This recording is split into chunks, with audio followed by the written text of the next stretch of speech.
Hello, it's day 227, and I want to talk about gum and weight loss. Weird topic today, but I'm going places, trust me. So, I have long suspected that most people follow the same trajectory when it comes to dieting. You start off by making a goal. You want to fit in the dress, you want to see that number on the scale, you want to look a certain way.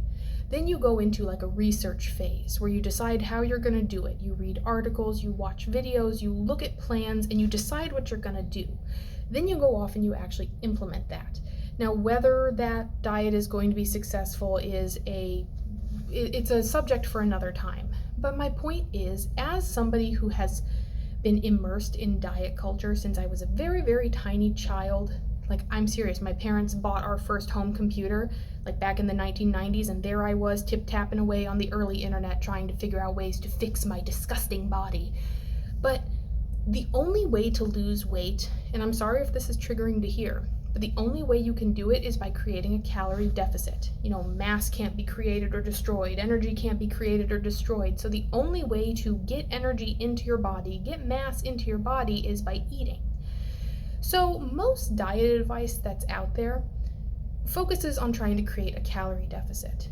And as somebody who's done a ton of research, I've come to the conclusion that most diet advice comes in two main flavors. The first flavor is like the replacement flavor. Those are the people who will tell you things like, drink skim milk instead of whole milk. Don't drink soda, drink black coffee instead. Don't eat the full-fat yogurt, eat the low-fat yogurt. Those kind of people. That's how they decide to create the calorie deficit. But on the other side, the other flavor, you have a much more interesting group of people. Those are the people I like to call like the circus people. The people who believe that you can trick your body into doing something different.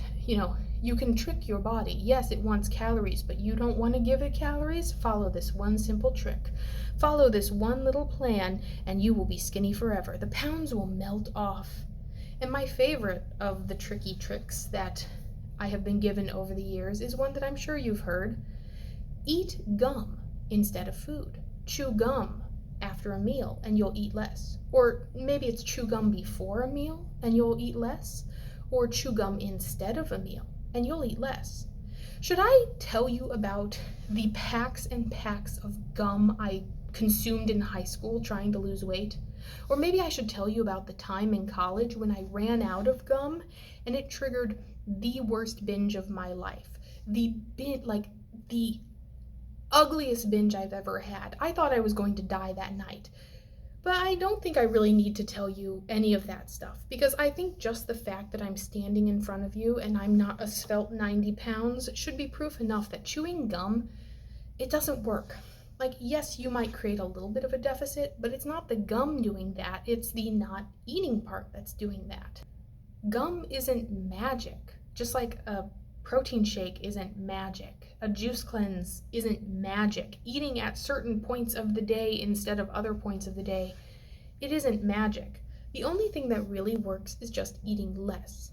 So you have to ask yourself, do you want that kind of stress in your life to where you create arbitrary rules that come and go as your moods change?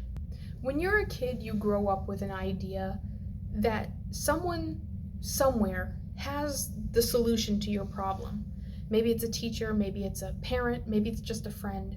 But you believe that if there is something wrong with you, the solution exists. So you go out and you look for it. That's like a natural thing to do.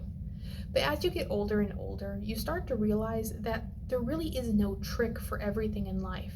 That some people are just the way that they are because that's the way of things. I have no doubt in my mind that if I ate less, I would be skinnier.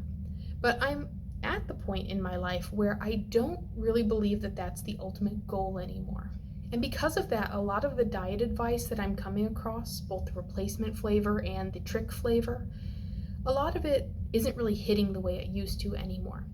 All you have to do is open your eyes and diet advice will come flying at you. You don't even have to go looking for it. There's videos all over YouTube, TikTok. You can find articles, you can find books. You can listen to podcasts dedicated to weight loss. Even if you're listening to a podcast about a completely different subject, the ads will fly at you, targeted ads, lose weight, look better. But at the end of it, I do think that it comes down more to health. And health is a really scary and nebulous thing because you feel healthy until the minute that you don't. These days, I try to stay away from both flavors of weight loss advice. Instead, I've been looking a lot more into specific programs, not for eating, but for working out. I think that no, you can't outrun the things that you eat, but I think that when it comes to gauging how healthy you actually are, physical fitness is a much better metric than weight on the scale. But who knows? Maybe I'm completely off base. Maybe there's somebody out there who's lost 90 pounds just by chewing gum. But have you ever met that person? You ever seen that person? If so, I would love to see that person. Like, send me a link. I would love to see them. But until that time, I think I'm going to keep doing what I'm doing because I am feeling better these days, even if I have had to mute and block a heck of a lot of content.